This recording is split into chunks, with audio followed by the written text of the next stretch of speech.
Survivors swim to an island with no zombies. Hello all.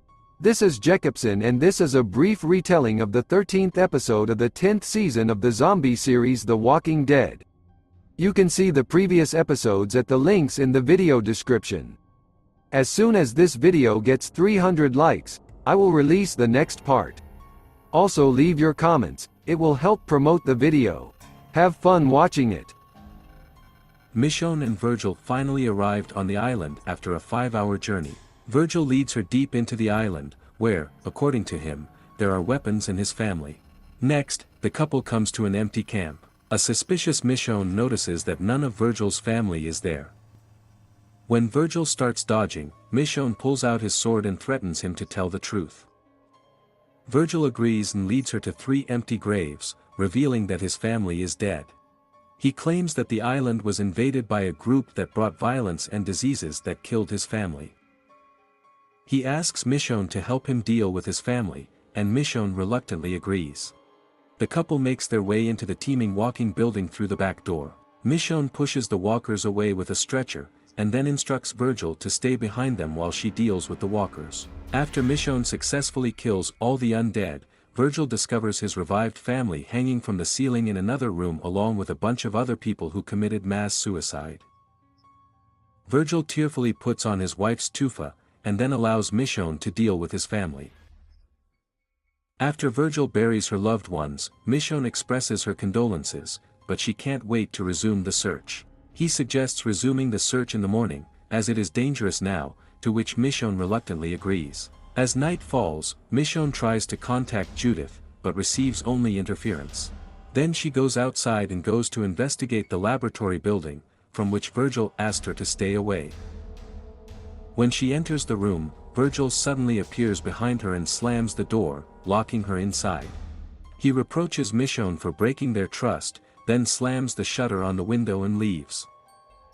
Michonne tries in vain to open the door, but eventually gets tired and falls asleep. When she wakes up, she finds that the tray with food is on the ground, and her sword is missing. She continues to knock on the door, but a strange voice from the next cell tells her to calm down. Shocked, Michonne asks how long she has been in the cell and why the people on the other side didn't answer her sooner. They tell her that it's been about a day since she came, and that they didn't answer her out of fear, since Virgil was in one of his moods. They also dissuade Michonne from trying to escape, as the entire building is mined. The trio introduces themselves as Virgil's former colleagues who worked as researchers on the island before the outbreak, and Lucy was a cleaner. They explain that after the outbreak, people continued to stay on the island by boat, but food supplies soon ran out. In the end, a fight broke out over the ration, as a result of which one of the residents was stabbed. Virgil arrived at the scene too late and panicked. He ordered his colleagues to lock all the doors, but did not know that his family was still inside. Distraught at having caused their deaths, Virgil locked his friends in a cell so they wouldn't leave him. One of the captives, Jeremiah, persuades Michonne to eat so that she has the strength to kill Virgil. Later, Virgil opens the shutters and tells Michonne he's glad she ate. Michonne orders him to open the door, but Virgil tells her that he doesn't want to fight, just wants her to understand, explaining that the island has a gift and that he can help her the same way he helped him. At this point, Michonne begins to hallucinate. When asked what he did to her, Virgil replies that he prepared hallucinogenic raspberry herb tea for her. He believes that Michonne is in pain, like himself, and wants to cure her. Michonne begs him to think about her daughter and son, but Virgil says that no one listened to him when he said the same thing, and continues to claim that everything he did for his family. When Michonne's hallucinations get worse, Virgil smiles and tells her that she is not an angel. Michonne is happy to see Sadiq at first, but he starts blaming her for his death, as well as the deaths of Rick and Carl. She is forcibly yanked into a vision where she watches Andrea being devoured instead of helping her. She robs Andrea's body and then moves on. Later, Michonne finds herself in the place of a hitchhiker whom she and Rick left on the road. As she walks down the road, a Hyundai Tucson rushes past her. She shouts for him to stop, but is ignored. She later catches up with the car after it gets stuck in the mud. She begs for help again, but Daryl, noticing her, tells the others to go on. Michonne is abandoned again. Then she finds herself at the scene of an attack by walkers. At the moment when she finishes off the last of them, Negan and the saviors approach her. Michonne swings at Nine with a sword, but he dodges and knocks her down with Lucille. Despite Michonne's aggression, Negan likes her, and he invites her to join his group, to which she agrees. Michonne then finds herself at the outpost where Rick and his group attacked, trying to destroy the saviors, but this time from the other side. When Glenn and Heath sneak up on Laura and kill her in her sleep, Michonne manages to wake up in time and shoot them. She successfully runs to the inpost. Later, during the infamous lineup, Negan begins chanting a count to choose which of the survivors will be executed, but then decides to hand over his right-hand bat to Michonne, allowing her to choose instead. Michonne reproaches Rick and his group for killing the saviors in their sleep, despite knowing nothing about them. Having chosen a victim, Michonne declares that they are to blame for what happens next. The victim turns out to be Michonne herself, as the savior Michonne tells the survivors welcome to the new world, and then swings. Finally, Michonne discovers that she is being chased through the forest by the militia. She kills 2 of them, after which she is unexpectedly wounded in the chest by Daryl with his crossbow. As she lay dying, Rick approaches her and shoots her in the head with his Colt. Having finally sobered up from the tea, Michonne spits it out into a bucket. Virgil asks if she's feeling better and offers her a glass of water. Michonne drinks, then picks up a fork from the tray and suddenly stabs Virgil in the calves with a knife. While they are fighting, Michonne manages to disarm Virgil, but he manages to escape. Michonne quickly frees the other prisoners. Together they run to the boat, but discover that Virgil has set it on fire. Soon the former prisoners catch up with Virgil. When Michonne attacks him and puts a knife to his throat, Virgil explains that he was originally going to ask Michonne to help him free the prisoners, as he wanted to let them go, but Michonne was needed to prevent him from killing him. However, when Michonne discovered them alone, Virgil realized that he would team up with them to kill him, so he needed to capture her as well.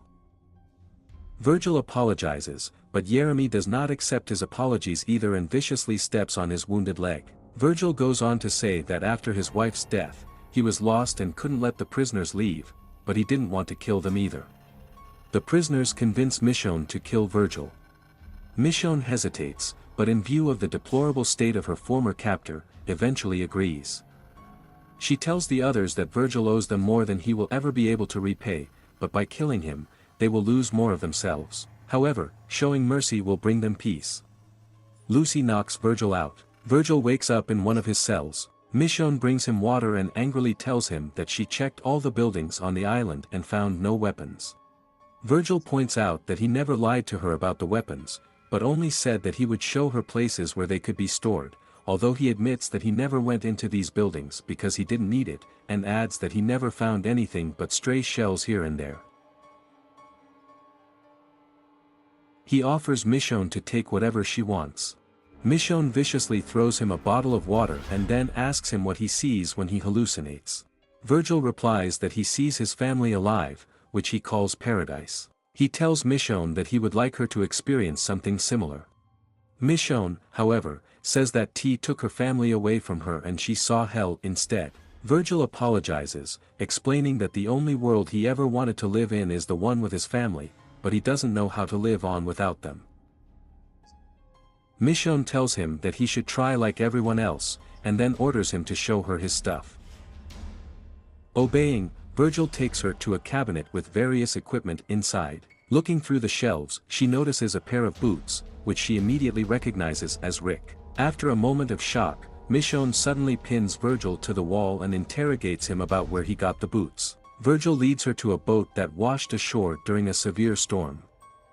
Michonne frantically searches for diaries on board, and then finds an iPhone with an engraving of her and Judith. Michonne cries with joy after learning that Rick survived the explosion, but a few minutes later turns her attention to Virgil. She thinks he came to find them in Oceanside because of the engraving, despite the fact that Virgil claims he has never seen it. Furious, Michonne interrogates him about what he did to Rick, but Virgil has no idea who she's talking about. After Michonne gives up, Virgil offers to help restore the boat to working condition if the others will help him. Later, when the others are packing up, Michonne informs Virgil that the others agree to take him with them. Virgil is surprised by this, hesitates for a while, but eventually decides to stay on the island to be with his family. As the boat sails north, Michonne cries at the realization that Rick may still be alive. She then radioed Judith. Judith says she tried to contact Michonne. She apologizes and informs her daughter that she has found 3 people on the island, whom she will bring home. RJ joins the conversation to say hello to his mother, but Judith tells him that for security reasons they should use code names, so RJ chooses the code name Little Brave, to the delight of Michonne. Michonne asks about Rosita, and then turns the conversation to the Whisperers. Judith informs her that the Whisperers are finished, as they have destroyed most of the Horde, and the Alpha can no longer harm them. Michonne then reveals that she found something that belonged to the brave man and where he might have been recently. Choking back tears, Judith asks if Rick is still alive, but Michonne doesn't know. Judith urges Michonne to find Rick if she thinks he's alive. Michonne initially refuses, arguing that Judith and RJ need her, but Judith insists, telling Michonne that Rick may be trying to get home and he may need help. Michonne accepts her mission and tells Judith that he will try to reach her by radio as much as he can. Then they say goodbye. Later, Michonne sneaks up on 2 walkers and amputates their arms and jaws. Then she continues on her way, dragging the walkers behind her on a leash. She walks until she finds 2 survivors, one of whom is injured. She approaches them with a blade in her hand. The survivors beg her to help them, as they will not wait for this couple. When Michonne asks who they are, the couple points to a large column of survivors moving in the distance. Remembering how she and Rick first met and how he decided to help her, Michonne eventually decides to do the same and extends a helping hand to the survivors by decapitating her pet walkers. Together they head to the convoy.